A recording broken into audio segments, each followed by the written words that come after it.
वृषभ राशि फल अप्रैल माह 2025 जन्म राशि के आधार पर मासिक राशि फल का संपूर्ण आपको विश्लेषण बताएंगे। ये महीना यानी कि अप्रैल का माह वृषभ राशि वालों के लिए खास है, क्योंकि आपके लाभस्थ सूर्य, बुध, शुक्र, शनि, राहु ये पांचों ग्रहों की युति बनेगा। इसे पंचग्रही योग कहा जाता है। लाभस्थ गोचर होने के कारण से आपके जीवन में कुछ बड़े परिवर्तन, बदलाव के ये संकेत कर रहे हैं, जो कि 14 अप्रैल के बाद ज्यादा फल देने में ये सक्षम होंगे। और इस सप्ताह में, इस महीने में सूर्य ग्रह उच्च राशि का प्रभाव आपके जीवन में बनाएंगे और मंगल ग्रह कर्क राशि में नीच राशि का प्रभाव बनाएंगे। क्योंकि मंगल जब नीच राशि में गोचर करेंगे तो मंगल की दृष्टि आपके जीवन पर कुल दीपक राजयोग बनाएगा। यानी कि कुल दीपक राजयोग का मतलब होता है कि जीवन में कुछ व्यक्ति अचानक ऐसा कर देता है जिससे उसके कुल को, उसके पूरे खानदान को एक नई पहचान मिल जाती है, नया यश कीर्ति स्थापित हो जाता है। तो मंगल का नीचस्थ गोचर 3 अप्रैल को होगा। सेहत स्वास्थ्य के लिए चंद्रमा और गुरु की युति बना रहेगा, यानी कि गज के श्री राजयोग है। सूर्य, बुध, शुक्र ये तीनों ग्रह आपके परम कारक, आपके फेवरेट प्लैनेट होते हैं, जो आपको पूरी लाभस्थ गोचर होने के कारण से आपकी झोली को भरने में ये सक्षम रहेंगे। अब यदि आपके जीवन में कुछ बड़े महत्वपूर्ण यूटर्न आ सकते हैं या कुछ बड़े परिवर्तन, बदलाव हो सकते हैं, तो उसको आपको इस पूरे कार्यक्रम को समझना होगा, देखना होगा, सुनना होगा।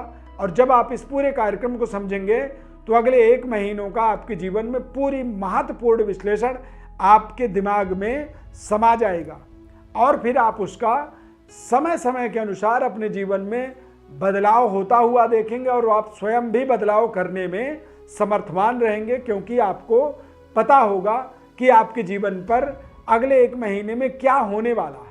मैं श्री अरविंद व्रत ज्ञान चैनल में आपका बहुत बहुत हार्दिक स्वागत करता हूं। नमस्कार, जय माता दी, जय श्री राम। इस चार्ट को आप ध्यानपूर्वक देखिए। इस चार्ट में ही आपके अगले 1 महीने का भविष्य फल छिपा हुआ है। सूर्य, बुध, शुक्र, शनि, राहु ये सभी 5 ग्रह लाभस्थ गोचर करेंगे। तो 10वें और 11वें घर में शनि, राहु, सूर्य, बुध, शुक्र ये सभी ही एक तरह से कारक हो जाते हैं। तो यहां पर आपके जीवन में अचानक जीवन के अंदर कुछ बड़े डेवलपमेंट्स होने के संकेत बन रहे हैं। सेहत स्वास्थ्य आपका बेहद संतुलित रहेगा, ताकतवर रहेगा। इस महीने में आपको लिक्विड इन्फेक्शन हो सकता है, यूरिन इन्फेक्शन, और गोपनीय तरीके की परेशानियों में इस सप्ताह में, इस पूरे महीने में आपको दिक्कत होने के संकेत बने रहेंगे। क्योंकि सूर्य के साथ शुक्र का बैठना ये कहीं ना कहीं थोड़ा सा आपसी विरोधाभासी वाला वातावरण बना देता है। तथा राहु और शुक्र भी कई बार आपके जीवन में अच्छे सुख सुविधा होने के बाद भी, भौतिक भोग विलासिता संसाधन होने के बाद भी आप उनसे वंचित रह जाते हैं। क्यों? क्योंकि शारीरिक रूप से आपको थोड़ी सी दिक्कत परेशानी बन जाती है। मंगल ग्रह तृतीय भाव में, यानी कि 3 अप्रैल को मंगल ग्रह कर्क राशि में गोचर करेंगे, जो कि कुल दीपक राजयोग यहां से बनेगा। 3 अप्रैल के बाद आप देखेंगे कि आप अपने जीवन में कुछ अचानक बड़े डील की ओर आगे बढ़ रहे हैं, बड़ी टाई अप हो रही है, या फिर किसी बड़ी प्रतियोगी परीक्षा के अंदर आप बहुत तेज गति से अपने विषय वस्तु को समझ पा रहे हैं और बड़े कॉन्फिडेंट होकर अपने किसी भी इंटरव्यू को आप क्लियर कर रहे हैं, जिससे आपकी चयन होने का जो परसेंटेज मात्रा है वो 100% बन जाता है। यानी आपको जॉब अपॉर्चुनिटीज आपके लिए बेहतर होते हैं, स्किल आपका मजबूत होता है और आप अपनी दावेदारी को मजबूत तरीके से रखने में समर्थवान हो जाते हैं। ये इसीलिए आपके जीवन में एक अपॉर्चुनिटी की तरह आप इस पूरे अप्रैल के महीने को देख सकते हैं। 14 अप्रैल के बाद सूर्यदेव मेष राशि में गोचर करेंगे, यानी कि उच्चस्थ सूर्य का प्रभाव आपके जीवन में कारोबार व्यापार के अंदर कुछ नए तरीके के ज्वाइंट करेगा, नए नए संबंध जोड़ेगा। और नए संबंध रिश्ते जब जुड़ते हैं किसी भी व्यापार में, तो कारोबार व्यापार के बढ़ने का जो दायरा है वो तेज गति से आगे बढ़ता चला जाता है। और सूर्य का बलवान होने से आप देखेंगे कि आपको फाइनेंशियली इस पूरे महीने के अंदर 14 अप्रैल के बाद लगातार लाभ मिलेगा और उच्च स्तरीय वर्ग के साथ भी आपके संबंध रिश्ते बेहतर होंगे। इन्वेस्टमेंट जहां भी आप चाहते हैं उन जगहों पर आप कर पाएंगे और उन इन्वेस्टमेंट का आने वाले समय में आपको रिटर्न भी ठीक ठाक मिल जाएगा, जिससे आपकी आर्थिक ग्राफ लगातार बढ़ता चला जाएगा। शुक्र, बुध, शनि, ये तीनों ग्रह लाभस्थ गोचर करेंगे। वृषभ राशि के जातकों के जीवन में ये तीनों ग्रह जो है फेवरेट होते हैं, आपके पक्ष में काम करने वाले ग्रह होते हैं। और ये तीनों ग्रहों की युति होने का मतलब होता है शुक्र आपके जीवन में भौतिक पारिवारिक सुख सुविधाओं से जोड़ते हैं।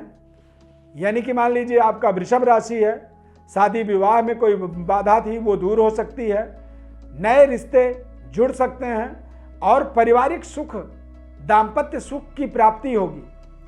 बुध आपके जीवन में संतान का प्रतिनिधित्व करता है और आपके संबंध रिश्तों को भी ये एक तरह से रिप्रेजेंट करता है।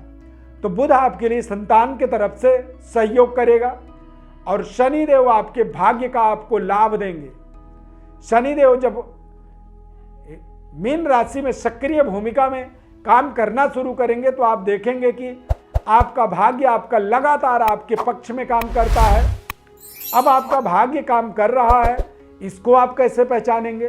तो भाग्य का काम करने का जो पैरामीटर होता है, देखिए, क्योंकि जहां से हम भाग्य का विचार करते हैं उसी स्थान के अंदर हम अपने धर्म का ग्राफ भी देखते हैं। स्पिरिचुअल पावर, धार्मिक आध्यात्मिक प्रभाव हमारे जीवन में लगातार सकारात्मक होता है।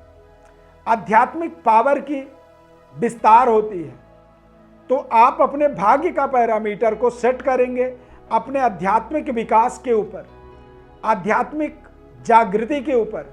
जब आपका आध्यात्मिक पावर विकसित होगा तो आप समझिए कि आपका भाग्य भी आपके पक्ष में काम कर रहा है।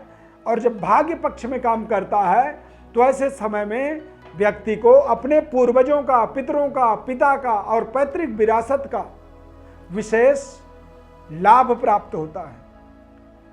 आपके करियर में, कार्यक्षेत्र में और आपके काम करने के तौर तरीकों में लगातार आपको सकारात्मक वातावरण यहाँ पर मिलेगा। अब शनिदेव लगातार अगले 2.5 साल तक, अप्रैल 2025 से आपको गिनती करना है, अगले 30 महीनों तक लगातार आपके जीवन में लाभस्थ गोचर करेंगे। तो जिंदगी के बड़े से बड़े प्रोजेक्ट में आपको बड़ी से बड़ी सफलता की जो पैरामीटर है उसको यहाँ पर आप सेट कर सकते हैं। यदि आपका कोई प्रोजेक्ट सही तरीके से रिजल्ट नहीं दे रहा है तो आप जल्द से जल्द उसको बदल दें, तरीके को बदल दें, जगह को बदल दें या फिर अपने काम करने के तौर तरीकों को बदल दें। जितनी ज़्यादा आप बदलाव कर सकते हैं वो आप करने की तैयारी करें, अपने स्किल को बदलें। तथा बृहस्पति और चंद्रमा का युति वृषभ राशि पर लगातार अभी कुछ समय तक बनेगा, तो आप अपने स्किल पर जरूर ध्यान दें। कई बार हमारा स्किल हमारे जीवन में बड़ी सफलता में एक बाधा बन जाती है, रुकावट का एक कारण बन जाता है और उससे हमें अपने आप को बचाना हमारे लिए बहुत जरूरी हो जाता है। अगले निकट भविष्य आपका आने वाला साल से 2 साल का जो समय होगा ये बेहद शानदार रहने वाला है और आपको अचानक आपके जीवन में कुछ बड़े बड़े परिवर्तन, बदलाव भी यहाँ पर देखने को मिलेंगे। इसीलिए ऐसे समय में आप अपनी संवेदनशीलता को बरकरार रखें, जन्म कुंडली का विश्लेषण को समझें और गोचर ग्रह के स्थिति परिस्थिति को आप ध्यानपूर्वक समझिए। यदि आप अपने जन्म कुंडली का विश्लेषण हमारे द्वारा चाहते हैं तो हमारे व्हाट्सएप पर अपनी बर्थ डिटेल्स को लिख करके भेजें। हमारे द्वारा हम आपको संपूर्ण मासिक राशिफल के विश्लेषण के साथ साथ संपूर्ण जन्म कुंडली का विश्लेषण भी आपको बताएंगे। बस सब्सक्राइब कर लीजिए, लाइक कर लीजिए और ज़्यादा से ज़्यादा लोगों को शेयर करके आप हमारा सहयोग कर सकते हैं। इस खास कार्यक्रम को आपने यहाँ तक देखा है। यदि कार्यक्रम अच्छा लगा तो जय श्री राम कमेंट में ज़रूर लिखें। इस खास कार्यक्रम में जुड़ने के लिए बहुत बहुत धन्यवाद। जय श्री राम।